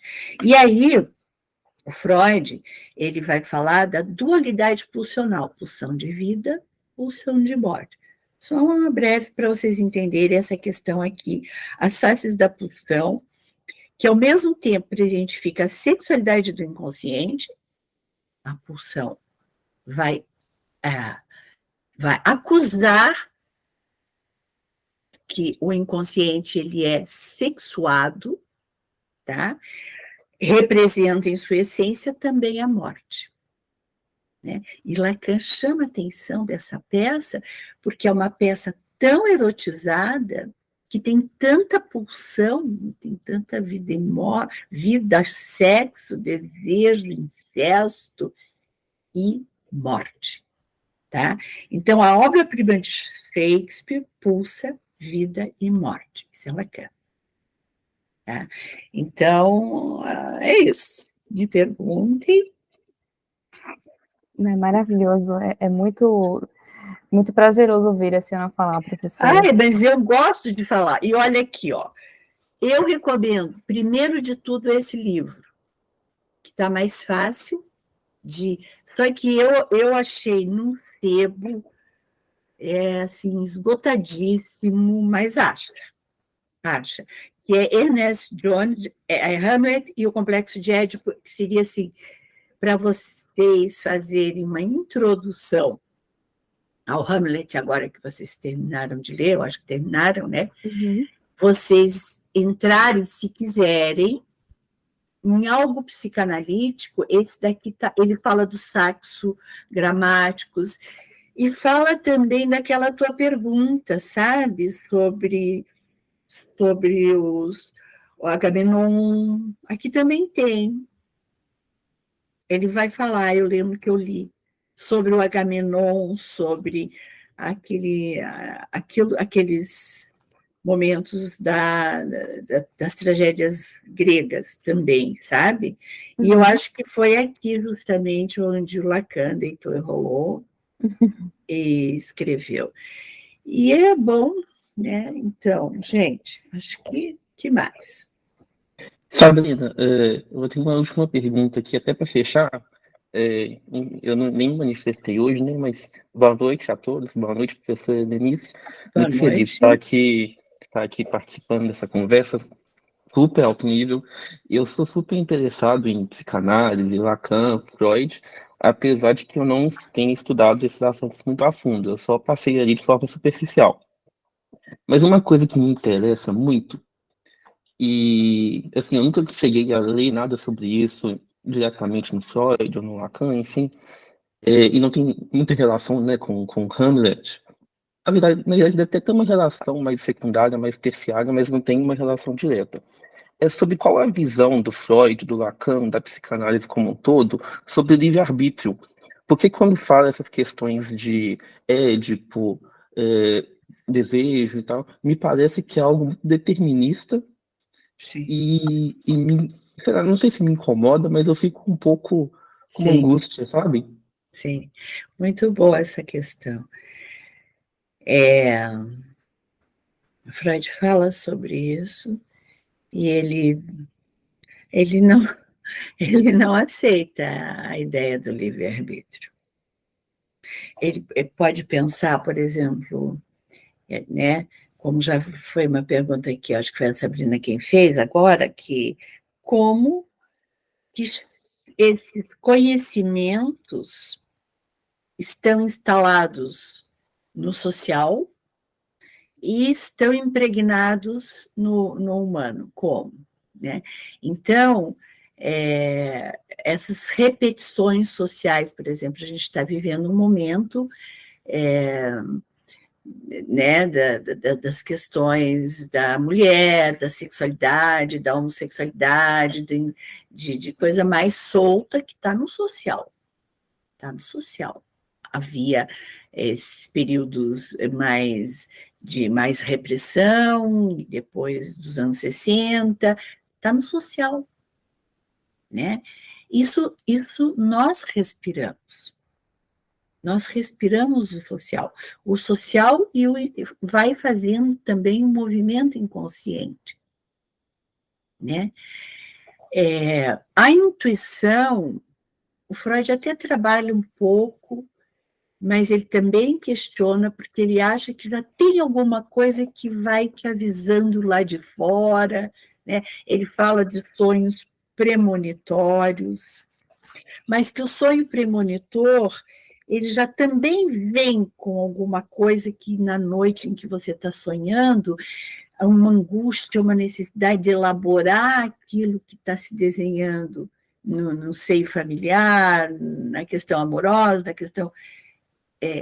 e o livre-arbítrio, para nós, é quase zero. Nós não dá, sabe? Porque nós já somos construídos com muitos significantes, né? Você vê que eu falei agora, Ofélia, né? Como que vai já pôr o nome, né? Filha? Ela carrega esse nome, embora uma construção literária, mas nós carregamos essas construções desses significantes da nossa família que estão impregnados em nós. E você nem sabe, às vezes você está fazendo aquilo, você está, né? E já está, aquilo já está nas tuas células, respirando, né? Então, de que livre-arbítrio pode ser falado? Né? De que livre-arbítrio pode ser falado? Está tudo aí, né? Está tudo aí. Então, eu sei que tem algumas ciências, né? Assim, não sei se ciência, mas algumas crenças que falam do livre-arbítrio, que falam de outras vidas, não, a psicanálise não apoia, não se apoia nisso. Não, é porque tem até aquela questão, né? Se existe livre-arbítrio, quem é que está decidindo? Quem é esse? Mas é isso que eu estou falando. Exatamente, quem é esse eu que está decidindo? Vem da onde isso que está dizendo, né? É isso que eu estou falando. Já tem um social dizendo, teve algo que foi falado, né? 3 gerações atrás dessa família, né? Que vem repetindo. Quem é essa voz? Gostei do que você falou. Mas assim, por outro lado, eu fico pensando sempre em opostos, sabe? Termos opostos.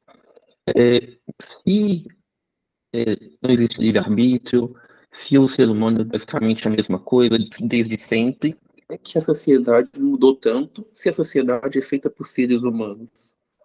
Sabe? Deu para entender um pouco o paradoxo? Porque acho que, em alguma medida, esse ambiente, né, esse social que você fala, é feito por seres humanos. Essa cultura é feita por seres humanos. E aí eu acho que mudou pelo menos um pouquinho, assim, tá?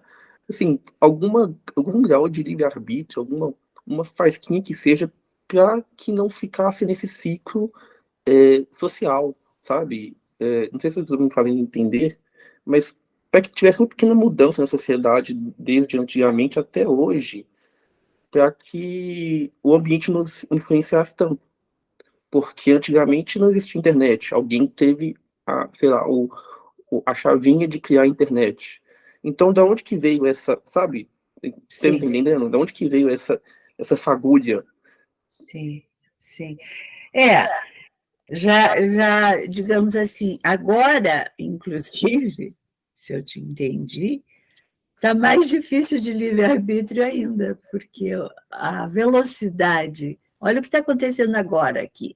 Né? Eu estou aqui no sul, no frio, vocês, embora estejam também no Brasil, lá no norte, e a gente está junto. Ou seja, não tem mais livre-arbítrio, acho que já está tudo tão avisado, preparado, influenciado, né? Você vê pelos adolescentes, então, não sei, eu acho que...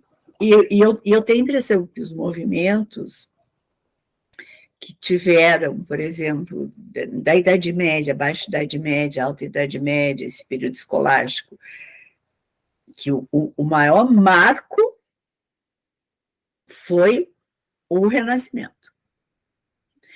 E nós ainda estamos vivendo a rebarba do Renascimento. São 500 anos. Não saímos muito disso. Talvez agora, com o advento da internet, o tal do Covid foi um marco importante, são os divisores de água, mas a tentativa de ir para a Lua, hoje eu assisti algum negócio de Marte, mas está muito devagar, né? Está muito devagar, a humanidade anda, né? Foram 1000 e poucos anos de Idade Média aqui, né? Antes disso, são 5, 6 mil anos, mais ou menos, que se sabe, quer dizer, o que pode se dizer que tem algo interessante acontecendo agora, e todo mundo, a maioria tem acesso, pelo menos no Brasil, se tem acesso ao estudo, as mulheres trabalham, as mulheres estudam, está meio generalizado, pelo menos no Ocidente, isso está muito interessante, né? A informação. Dizem que é isso, que a gente está vivendo a era da informação, né? Então bom, vamos ver o que vem pela frente, né? Tomara que só coisas boas. Sim. Acho que está um pouco tarde, né? Então, são 10h30, se vocês não tiverem mais perguntas, mas a gente pode... Olha, nós temos um grupo, que é o nosso grupo de leitura, agora a gente está terminando Thomas Mann e vamos para... O nosso grupo existe há 5 anos. Eu estava falando um pouquinho antes. A gente já leu James Joyce, Ulisses, a gente leu Irmãos Karamazov, do Dostoiévski, aí a gente entrou em Hamlet, Shakespeare, e agora a gente está nessa viagem deliciosa com Thomas Mann, encerrando Thomas Mann e entrando, então, em Guimarães Rosa, um brasileiro. Nós temos um grupo, um dia a gente podia fundir. Com Eu já certeza. falei para o meu pessoal, né? Até a Cláudia, a Lúbia, a Carol ficou curiosíssima em conhecer a Sabrina e não sei. Mas, uma noite destas, nós nos encontramos sempre às quartas-feiras, das 19 às 21 horas. Professora, eu queria só falar uma coisinha assim antes de todo mundo ir. Pois não. Vocês estavam falando sobre livre-arbítrio, né? E certa vez eu vi uma... Eu não me lembro se ele era um psicólogo. Há muitos anos atrás, vi na televisão um homem, ele estava falando de uma teoria que eu achei muito interessante, dele falando justamente que a gente não tem exatamente escolhas na vida. Na verdade, as nossas escolhas são ditadas por terceiros. Elas são sempre ditadas pelos acontecimentos externos. Então, por exemplo, se você vai procurar um emprego, não depende só do seu mérito, depende da pessoa que está te entrevistando gostar de você. Claro. Então, na verdade, aquilo ali não está só na sua mão, sabe? Claro. Tudo que você faz na sua vida, ela vai depender de alguma outra pessoa. A sua criação vai depender dos seus pais, a criação do seu filho vai depender de você, mas você é influenciado pela sua família, né? Mas uma coisa interessante é que, ao mesmo tempo que nós somos influenciados, assim, pelo ambiente, em determinadas épocas da história, nós temos determinadas figuras que é como se elas conseguissem dominar aqueles acontecimentos e usá-los a seu favor, e, por consequência, elas conseguem dominar multidões. Então, assim, eu não sei se eu consegui ser clara, mas nós tivemos, por exemplo, muitos reis, estadistas na história que conseguiram dominar o ambiente, eles conseguiram usar a energia a seu favor e meio que dominar o jogo. E isso é uma coisa que eu acho muito interessante, porque é como se essas pessoas também fossem frutos, né, daquela sociedade, mas elas pegam isso a seu favor, como se elas conseguissem dominar o destino por um momento. E isso eu acho uma coisa muito interessante. Mas aí eu acho que entra num tema que se chama a ânsia pelo poder. Sim. E, assim, na esteira do que a Bianca falou, que foi interessante, eu me surpreende, me chama atenção esses grupos, assim, que eu estudo direito penal, de criminalidade de massa, que o ambiente faz com que a pessoa cometa crimes. E o que mais me chama a atenção são determinadas pessoas que escolhem não praticar o crime, sabe? Que mesmo naquele ambiente criminógeno, que é como a gente fala, ela escolhe não praticar o crime. E aí eu fico pensando, e aí eu volto nessa questão do livre-arbítrio. O ambiente está falando, faz isso, faz isso, faz isso, faz isso, faz isso, e a pessoa simplesmente fala, não vou fazer. Ela está negando o ambiente. E eu sei que isso pode ter questão de família, questão de berço, enfim, mas, sei lá, é uma coisa que fica me incomodando, sabe? Nesse ponto da psicologia, da psicanálise. Matias, deixa eu te falar, tem trabalhos, Matias, muito importantes, muito interessantes, e livros escritos sobre psicanálise e direito. Um exemplo que eu vou te dar. Se chega para mim um paciente que matou alguém,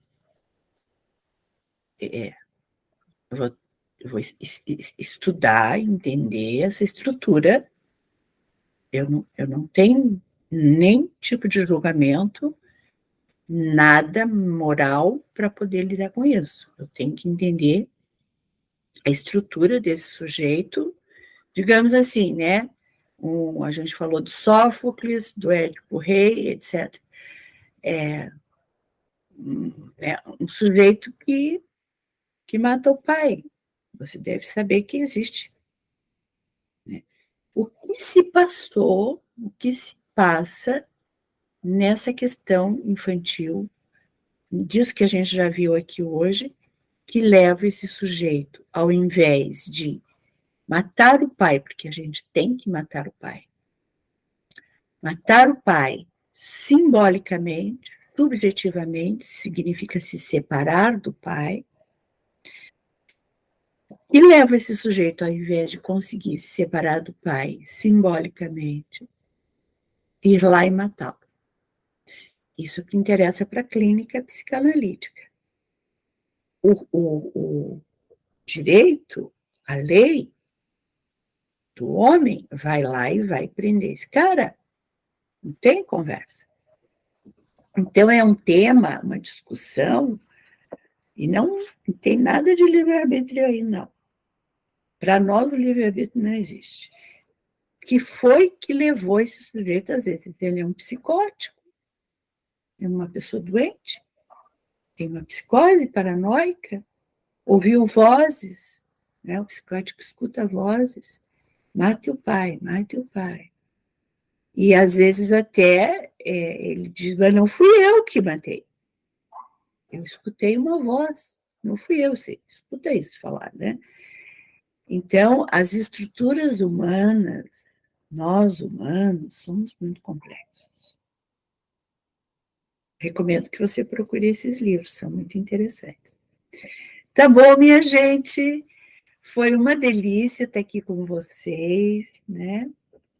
Professora, como nós fomos ler o livro do Thomas Mann, com certeza eu vou entrar em contato com a senhora, principalmente a Montanha Mágica, para a gente ter uma conversa, porque sinto que, da primeira vez que eu li o livro, eu senti um déficit muito grande dessas questões, justamente de filosóficas e psicanálise, até mesmo porque eu sei que a senhora é filósofa por formação, e eu acredito que, com certeza, a senhora nos trará, assim, novas interpretações que, a princípio, podem passar despercebidos por pessoas que são leigas nessas áreas. Sim, claro, vamos lá.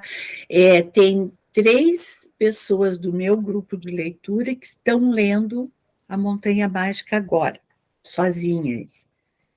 Daí a gente pode convidá-las, fazer um bate-volta bem... Já falei para elas, vou propor que uma noite... Eu vou viajar, vou ficar 2 meses fora do Brasil e volto em meados de agosto.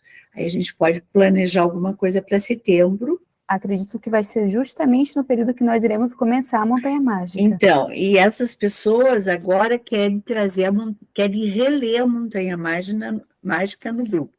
E aí, então, nós podemos fazer um grupo, uma noite, falando disso. Com certeza. Tá bom? Será espetacular. Com certeza será uma honra. Todo mundo do grupo vai ficar muito honrado Então, olha, eu estou muito feliz de ter participado, adorei, espero que tenha conseguido transmitir, e se não conseguir também, deixei em falta, não faz mal, vocês vão procurar. Esse material que está com a Sabrina tem várias dicas de leitura, de informação, é um basiquinho, para vocês poderem seguir. Eu sei que muita coisa vocês já fizeram, já seguiram, né? E os livros também, os filmes, principalmente os filmes. Esses filmes estão muito bons, estão muito bem feitos, são filmes, assim, que estão trazendo coisas muito honestas, de boa produção, de boa... vou mostrar de novo. Esse é o do Laurence Olivier, que é... E tem mais um que eu não tenho, que é do Orson Welles, diretor também, que ele faz Hamlet. Esse filme eu não tenho, mas eu já assisti.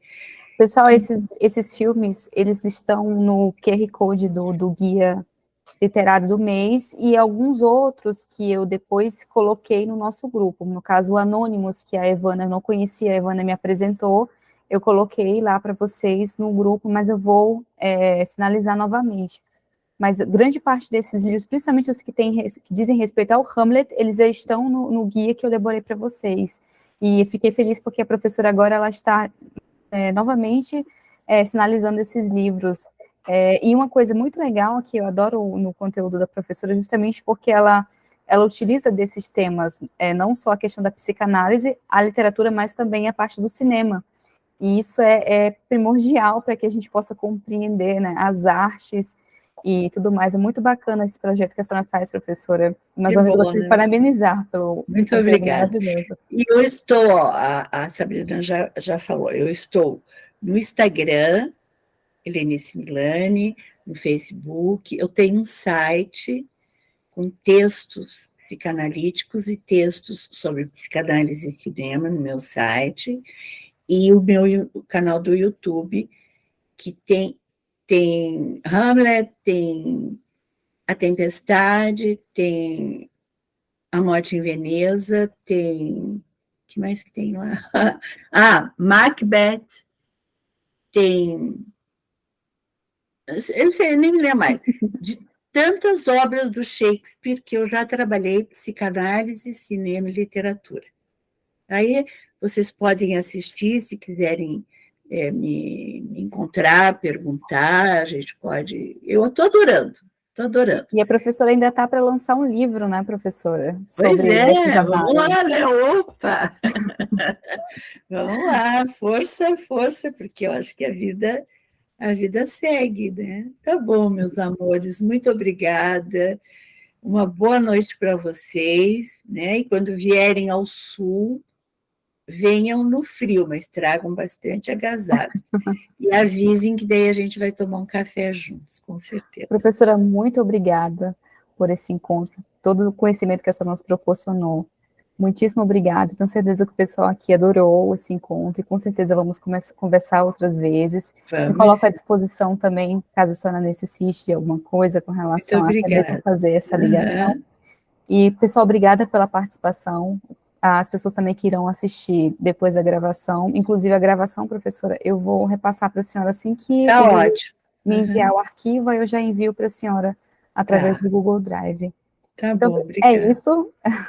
Muito obrigada pela presença de vocês. E aí a gente vai se falando para poder fazer novos projetos. Isso, sim. Acabamos de nos conhecer e vamos seguir, com certeza. Sigam a professora no Instagram, pessoal.